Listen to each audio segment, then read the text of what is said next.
मोदी साहब, बजट से पहले कोई छुट्टी नहीं है, बहुत शानदार रैली हम लोग बाजार में एंजॉय कर रहे हैं, तो वो वीकेंड पर करेंगे। चलिए, ये तो रही चंदन तपड़िया साहब के बर्थडे की बात। थोड़ी देर पहले चर्चा हो रही थी दीवान साहब मिड कैप आईटी की, आपने बहुत अच्छा अपना रुझान बताया एल&टी इन्फोटेक और एल&टी टेक्नोलॉजी सर्विसेज पर। कोई रुझान आपका टाटा एलेक्सी पर?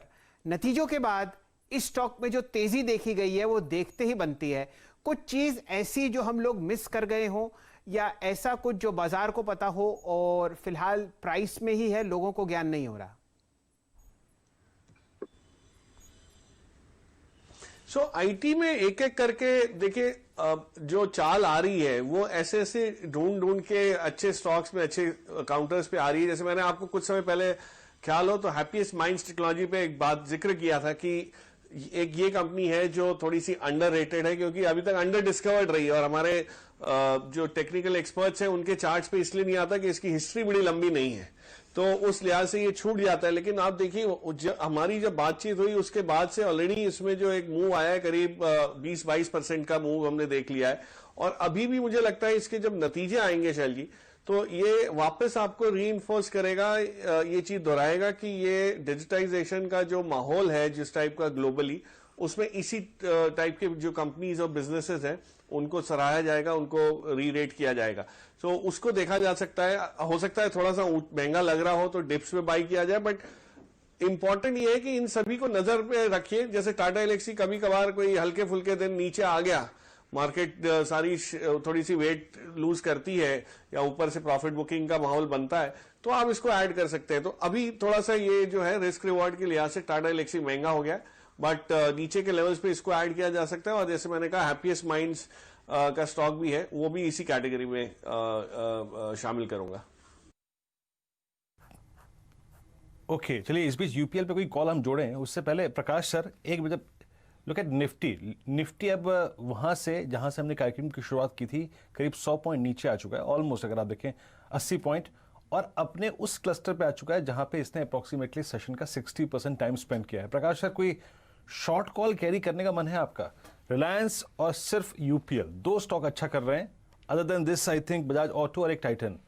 आपकी कोई शॉर्ट कॉल है क्या सर इस वक्त जिसको आप इनिशिएट करना चाहेंगे? उसके बाद मैं एक ऑप्शन लूंगा यूपीएल का। दीवान से प्रकाश गाबा सर, आपसे। मुझसे thank you very much. Well, ऐसा है कि मुझे शॉर्ट तो कैरी नहीं करनी है कि जो मूव मिला था लोअर लेवल से, हमारा टारगेट करीब 400 का था, वो अचीव हो चुका, 420 के करीब चला गया, आई थिंक 400 ही चला गया निफ्टी। अब मैं शॉर्ट कॉल तो डेफिनेटली नहीं कहूंगा। अगर किसी को शॉर्ट लेना है तो 14,400 का स्टॉप होना जरूरी है। मुझे लगता है कि शायद और एक डिप मिले या साइडवेज मूव मिले, लेकिन यहां से एक बाउंस की एक जगह है। कल अगर गैप अप मिलता है, अप मूव पर अच्छा गैप अप मिलता है बुल गैप, तो शायद वो शॉर्ट स्क्वीज हो सकते हैं, ये एक संभावना है। इसलिए मैं शॉर्ट कॉल नहीं लूंगा।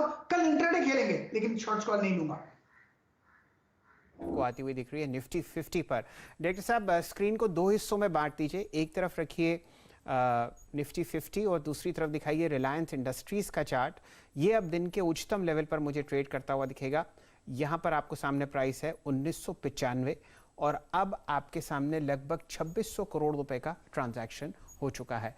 तो आपको ये मूवमेंट दिख रहा है रिलायंस में, और ये मान के चलिए कि अगर रिलायंस इतना ऊपर ट्रेड ना कर रहा होता तो निफ्टी 50 का आज क्या हाल होता। अभी आपके सामने 127 अंक का कट निफ्टी में आता हुआ दिख रहा है, और RIL आपको दिन के उच्चतम लेवल 3% ऊपर ट्रेड करता हुआ दिख रहा है 1993 पर। चलिए, ये कहानी आपके सामने स्क्रीन पर।